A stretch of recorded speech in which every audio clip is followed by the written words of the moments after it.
Hello and welcome. इस video में हम डिस्कस करेंगे the history of Rasselas by Samuel Johnson. इससे पहले वीडियो में हमने डिस्कस किया है सैमुअल जॉनसन का preface to the plays of William Shakespeare. और ये जो वीडियो है, इस वीडियो में हम इनको पॉइंट वाइज डिस्कस करेंगे द हिस्ट्री ऑफ रसेलस को, जो इंपॉर्टेंट पॉइंट्स है एग्जाम पॉइंट ऑफ व्यू से। क्यों लिखा है? Johnson composed the entire narrative in approximately 1 week during evening in January 1759। ये जो है एक वीक में इन्होंने लिखा, जनवरी 1759। ये माना जाता है traditionally said to raise fund for his mother's funeral. It was first publish in April 1759। ये माना जाता है कि उनकी मदर की फ्यूनरल के लिए जो है वो लिखना चाहते थे, ताकि उनकी मदर की फ्यूनरल के लिए जो है वो फंड रेज कर सकें। और उन्होंने पब्लिश कराया अप्रैल 1759, ताकि अपनी मदर के लिए फंड रेज कर पाएं और उनका फ्यूनरल कर पाएं। और इन ओरिजिनली जो है इनका टाइटल क्या दिया था इस वर्क का? The choice of life. और उसके बाद इनको जो है द हिस्ट्री ऑफ रसेलस बोला, टाइटल दिया गया, या इसको प्रिंस ऑफ अबिसिनिया भी बोलते हैं। और क्योंकि प्रोटैगनिस्ट का नाम जो है रसेलस था, और इसीलिए द हिस्ट्री ऑफ रसेलस नाम दिया। और ये बाद में जो है इन्होंने ये नाम बाद में लिया। रसेलस कहाँ से लिया? अरेबिक रूट, इसका मीनिंग अरेबिक से लिया था ये वर्ड। यहाँ पे हमने डिस्कस करना है असल में इसका chapter 10, the history of Rasselas. Chapter 10 जो है उसमें पोइट्री के बारे में बोला है, के बारे में बोला है, ट्रेजेडी के बारे में बोला है। और चैप्टर 10 में जो कैरेक्टर है इम्पैक्ट, इम्पैक्ट जो है जॉनसन का माउथ पीस है, और जॉनसन उनको थ्रू जो है बोलते हैं। जो भी इम्पैक्ट यहाँ पे करेक्टर बोलता है वो मतलब जॉनसन बोलता है। तो the character of Imlac Johnson conveys his views of poetry and imagination. Poetry और इमेजिनेशन के बारे में व्यू देता है। और यहाँ पे इमलैक बोलता है poetry was considered as the highest learning and in most places the most ancient poets are considered the best. यहाँ पे बोलता है पोइट्री जो है हाईएस्ट फॉर्म ऑफ लर्निंग है, और ज्यादातर जो है एंशिएंट पोएट्स जो है बेस्ट हैं। This reflects Johnson's belief in the timeless value and moral importance of classical poetry। और उसके बाद बोलता है पोइट्री को ड्यूल नॉलेज होना चाहिए। इमलैक बोलता है knowledge of nature is the only half the task of a poet, he must be acquainted likewise with all the moods of life। जो एक नॉलेज मतलब नेचर का नॉलेज तो एक है, इसको सब नॉलेज होना चाहिए पोइट को। A true poet must understand both nature and human society typically of neoclassical thought। और उसको जो है सब कुछ समझना चाहिए पोइट को, खास करके नियोक्लासिकल थॉट पता होना चाहिए, रूल्स और रेगुलेशन के बारे में पता होना चाहिए। Role of imagination.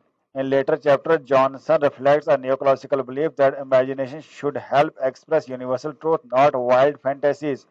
और यहाँ पे सैमुअल जॉनसन बोलते हैं इमलैक के थ्रू कि इमेजिनेशन बहुत ज़रूरी है, मगर इमेजिनेशन कहाँ हेल्प करेगी जब वो यूनिवर्सल ट्रूथ बोलेगी। इमेजिनेशन सिर्फ फैंटेसीज फैंसी के बारे में नहीं होना चाहिए, यूनिवर्सल ट्रूथ होना चाहिए। क्योंकि जो क्लासिक्स यूनिवर्सल ट्रूथ की बात करते थे, रीजन की बात करते थे, लॉजिक की बात करते थे, और रैशनैलिटी की बात करते थे। और इसलिए वो बोलते हैं कि यूनिवर्सल ट्रूथ बोलना चाहिए, तभी इमेजिनेशन काम की है। यहाँ पे जॉनसन जो है क्या करते हैं, सपोर्ट करते हैं ट्रेजिक कॉमेडी को। लास्ट वीडियो में हमने डिस्कस किया था preface to the works of preface to the plays of William Shakespeare. उसमें भी उसने जो है शेक्सपियर की ट्रेजिक कॉमेडी को प्रेज किया है। उसमें भी प्रेज किया है, बोलता है कॉमेडी प्लस ट्रेजिडी जो इकट्ठे होती है वो बनती है ट्रेजिक कॉमेडी। आर्ग्यू करता है इसमें ये ब्रेक रीजन और रियलिज्म नहीं करता है। ये जो है इंपॉर्टेंट है। और ड्रामा क्या होना चाहिए? मिरर ऑफ लाइफ होना चाहिए। उसके बाद यूनिटी ऑफ एक्शन और करेक्टर को भी जो है सपोर्ट करता है। He insists on preserving unity of action and character in drama for coherence and moral clarity, core neoclassical principles। और बोलता है यूनिटी ऑफ एक्शन जो है वो जरूर होना चाहिए, और इसके लिए इससे जो है क्लियरिटी बनती है और कोहेरेंस बनता है, लिंक बनता है सीन्स के बीच में और एक्ट्स के बीच में। और उसमें लास्ट पे जो बाद में क्या करता है, डिफेंड करता है शेक्सपियर को। जो क्रिटिक्स शेक्सपियर को क्रिटिसाइज करते हैं उनको जो है ये बोलते हैं कि शेक्सपियर जो है बहुत अच्छे राइटर थे। इनको डिफेंड बोलते हैं, क्रिटिक्स बोलते हैं कि शेक्सपियर ने क्लासिकल रूल्स को फॉलो नहीं किया, टाइम एंड प्लेस यूनिटी को फॉलो नहीं किया। यहाँ पे जो ये क्या करते हैं, जॉनसन उनको डिफेंड करते हुए बोलते हैं कि वो यूनिवर्सल ट्रूथ बताते हैं। शेक्सपियर जो है यूनिवर्सल ह्यूमन ट्रूथ कैप्चर करते हैं अपने प्लेज में। और उसके बाद जो क्या करते हैं ये सैमुअल जॉनसन, ये ड्राइडन के बारे में व्यूज देते हैं। बोलते हैं ड्राइडन जो है फादर ऑफ इंग्लिश क्रिटिसिज्म था।